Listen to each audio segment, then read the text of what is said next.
Como lo podemos observar en la diapositiva, este dispositivo consiste en una caja con su circuito eléctrico y una batería correspondiente.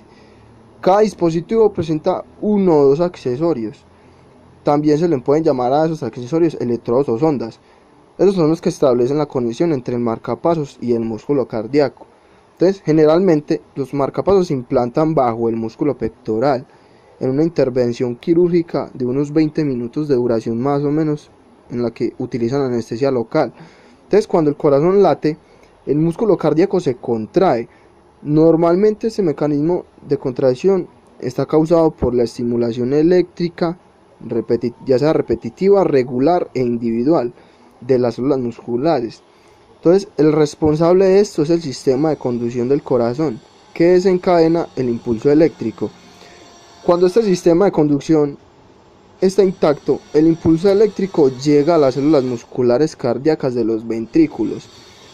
Pero cuando se presentan anomalías en la propagación de este estímulo, ya sea por enfermedades hereditarias o por el sedentarismo, esta estimulación suele ser irregular y la propagación no es normal como a comparación de otras personas que están sanas. Entonces, cuando se produce este conjunto de trastornos, la capacidad de conducción es reducida, se reduce y en este caso es necesario el tratamiento con un marcapasos de manera temporal o permanente, según como lo diagnostique el doctor o el especialista.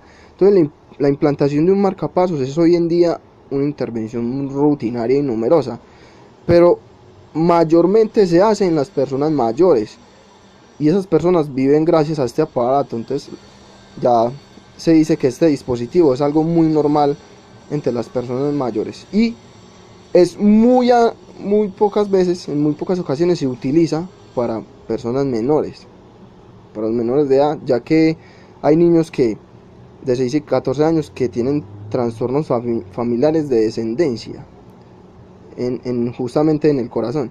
Entonces, la batería del marcapasos dura aproximadamente de 6 a 14 años. Transcurrido ese periodo hay que cambiarlo. Entonces, el marcapasos se utiliza para garantizar un latido normal y regular y elevar la calidad de vida.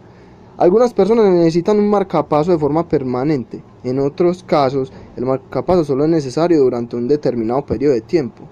El marcapasos se convierte en algo pasajero. Normalmente el tratamiento con marcapasos se debe llevar a cabo tan pronto como sea necesario y durante el menor tiempo posible.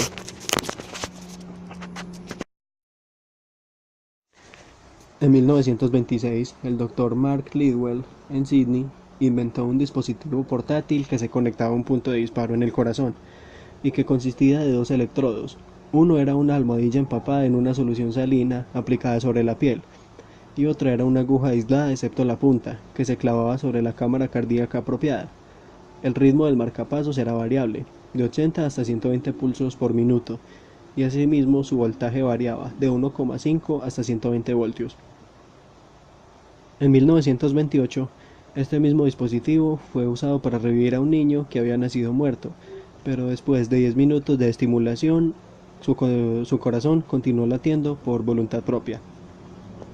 Luego, en 1932, el fisiólogo americano Albert Heyman, trabajando de forma independiente, inventó un instrumento electromecánico que desarrolló con un motor eléctrico a manivela. Heyman se refería a su invento como marcapasos artificial, término que se sigue usando hoy en día, y Heyman probó su invento en animales de laboratorio y logró revivir a 14 de 43. Más adelante, en 1950, un ingeniero electricista canadiense llamado John Hobbs desarrolló un marcapasos que usaba tecnología de tubos al vacío para suministrar estimulación cardíaca transcutánea. Era muy grande y doloroso este aparato, y también tenía que usarse alimentado por la corriente del tomacorriente como uno de la pared, que esto daba un potencial riesgo de electrocución. Luego, en 1956, el desarrollo del transistor y su disponibilidad comercial fue crucial para que los marcapasos pudieran utilizar esta tecnología, ya que el transistor lo que hace es que retiene la energía eléctrica y además hace que esta energía eléctrica, si es variable, se mantenga constante para que el marcapasos no se apagara. Luego, en 1957, un ingeniero en Minneapolis, Minnesota, construyó un marcapasos externo que podía llevarse puesto en el paciente. Este marcapasos, que ya tenía transistores, era acomodado en una pequeña caja de plástico y tenía dos controles que permitían ajustar el ritmo y el voltaje, y estaba conectado a unos cables que traspasaban la piel y llegaban a la superficie del miocardio. La primera implantación clínica de un marcapasos interno en un humano fue hecha en 1958 en Suecia, usando un marcapasos que ya era muy pequeño. Se conectaron los electrodos al miocardio mediante una toracotomía, que en esta se abre todo el pecho. Y este dispositivo falló 3 horas después, pero un segundo dispositivo fue implantado y duró 2 días. También en 1958, el médico colombiano Alberto Bejarano Laverde construyó un marcapasos externo similar a los marcapasos anteriores, pero este tenía un peso de 45 kilogramos y alimentado por una batería de 12 voltios de un carro, que era conectado a unos electrodos también en el corazón, pero este marcapasos dejó de utilizarse porque era estorboso. Luego, en el 3 de febrero de 1960, se implantó en Uruguay el primer marcapasos de América. Este dispositivo duró hasta que el paciente murió por otras dolencias 9 meses después. Y este diseño de este marcapasos tenía baterías recargables, pero aún así tenía una bobina de inducción que sobresalía por la piel para cargar las baterías más fácilmente. El motivo por el cual se realiza el procedimiento de implantar un marcapasos es porque el corazón ya no tiene la capacidad de bombear sangre correctamente. Los marcapasos se pueden utilizar para personas que tengan problemas cardíacos que llevan a su corazón a palpitar muy lentamente. Un latido cardíaco lento se denomina bradicardia. Dos problemas comunes que causan un latido cardíaco lento son la enfermedad del nódulo sinusal y el bloqueo cardíaco. Cuando su corazón palpita con demasiada lentitud, es demasiado posible que su cuerpo y el cerebro no reciban el oxígeno suficiente. Los síntomas pueden ser mareos, fatiga, desmayos y dificultad para respirar. Algunos marcapasos se pueden usar para interrumpir una frecuencia cardíaca que es demasiado rápida, es decir, la taquicardia, o que es irregular. Se pueden usar otro tipo de marcapasos para la insuficiencia cardíaca grave. Estos se denominan marcapasos biventriculares. Ayudan a coordinar el latido de los ventrículos del corazón. La mayoría de los marcapasos biventriculares de hoy en día también pueden trabajar como desfibriladores cardiopensores implantables.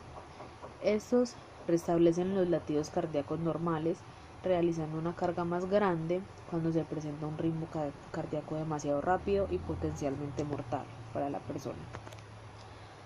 El marcapasos también se implanta cuando el corazón tiene un shock cardiógeno.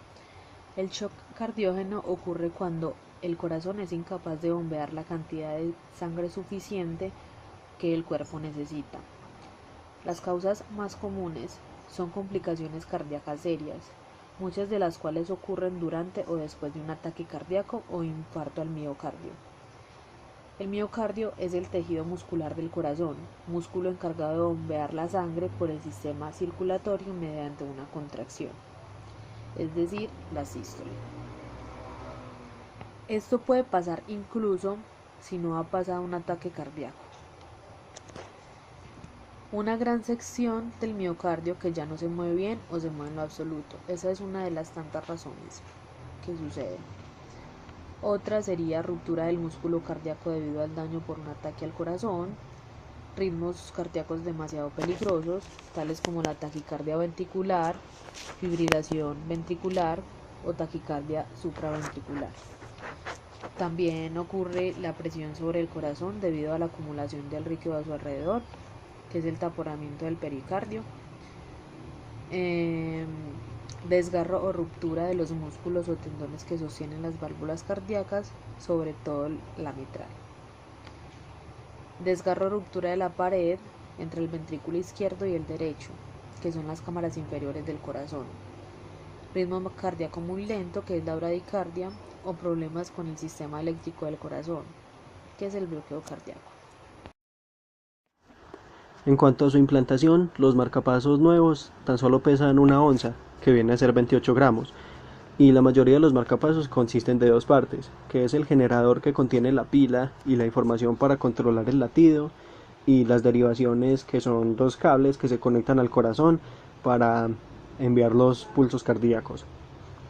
Este se implanta en un procedimiento que lleva alrededor de 1 hora en la mayoría de los casos.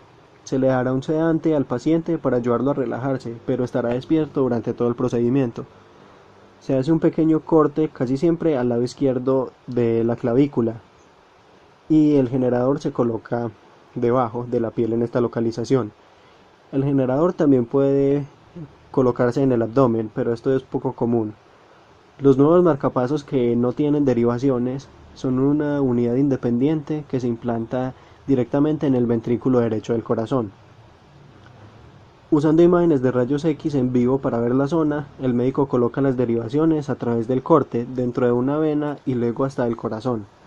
Las derivaciones se conectan al generador, la piel se cierra con suturas y la mayoría de las personas se puede ir a casa al cabo de un día después del procedimiento.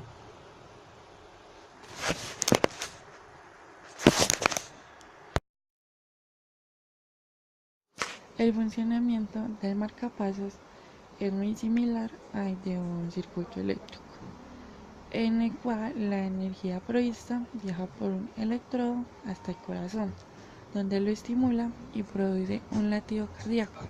La energía regresa a la batería por el electrodo o por el tejido del paciente. La mayoría de los marcapasos tienen dos partes. La primera parte es un generador de impulsos eléctricos que contiene una pila o una batería, que es la fuente de energía de los circuitos electrónicos, encargados de enviar en el momento y de forma adecuada los impulsos que llegan hasta el corazón. La pila antiguamente era de nuclear, funcionaba con plutonio 238. Hoy en día la pila es de litio, que tiene una vida de 5 a 15 años de funcionamiento. Gracias a los chequeos regulares se puede detectar si la batería se está agotando. La segunda parte es un cable llamado catéter, que es un conductor metálico aislado que transmite estos impulsos al corazón, provocando las contracciones. El control inalámbrico será una función a futuro que se podrá controlar el marcapasos de una manera autónoma. Se trata de un informe que recibirá el médico de manera autónoma dependiente de las citas.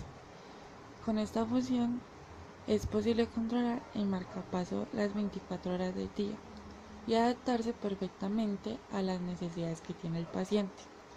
Es una pequeña emisora que va incluida en el marcapasos, que envía unos datos grabados del aparato móvil.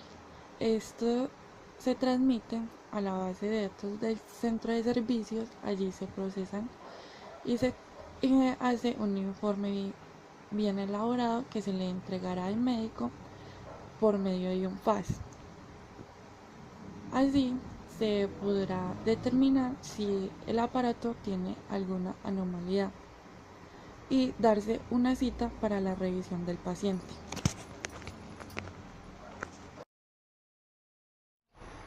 A medida que la tecnología avanza, el marcapasos evoluciona. Está comprobado científicamente que la tecnología se desarrolla el doble cada 8 meses.